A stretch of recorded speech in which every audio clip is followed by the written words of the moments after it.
Keterlibatan Snook Hurgronje dalam menaklukkan Aceh tahun 1889 sampai tahun 1906 Masehi. Video ini sangat menariknya untuk disimak, karena di dalam cerita atau sejarahnya memiliki pengetahuan yang sangat bagus untuk kita pelajari. Sebelumnya mohonlah untuk di-subscribe channel YouTube ini, biar channel YouTube ini terus berkembang.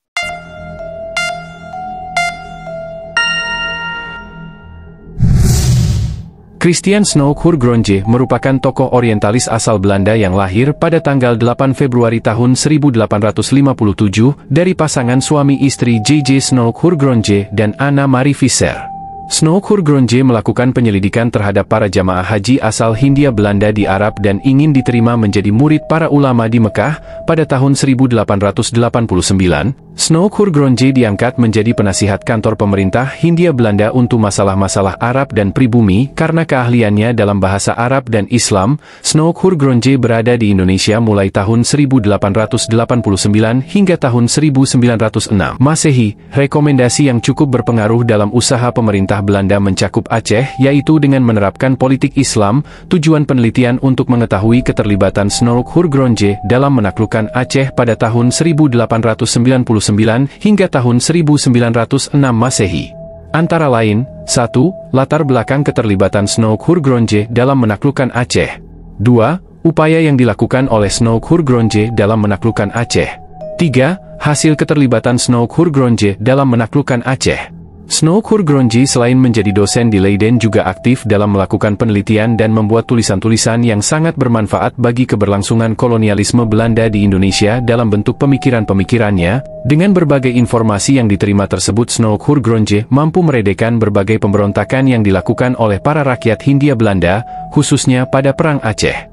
Pada saat yang sama Perang Aceh yang tengah berlangsung sangat menyulitkan pihak Belanda. Taktik yang digunakan oleh pihak kerajaan Aceh adalah perang gerilya dan orang-orang Aceh sendiri yang lebih terlatih untuk perang tersebut. Orang-orang Aceh mendapatkan sekutu-sekutu yang baik dalam medan pertempuran yang mereka kuasai. Geografis Aceh yang banyak terdapat perbukitan, pegunungan, hutan-hutan, lembah, dan wilayah pesisir pantai membuat pasukan Belanda banyak mengalami kesulitan. Selain itu, infrastruktur di daerah pedalaman Aceh juga belum memadai menjadikan wilayah Aceh cukup sulit bagi pasukan Belanda. Snook Hurgronje menyatakan selain ideologi jihad yang sudah tertanam dalam masyarakat Aceh, hal yang cukup berpengaruh bagi semangat pasukan Aceh adalah hikayat yang di dalamnya terdapat syair-syair yang mengandung ajakan berjihad banyak ditulis oleh para tokoh agama Aceh.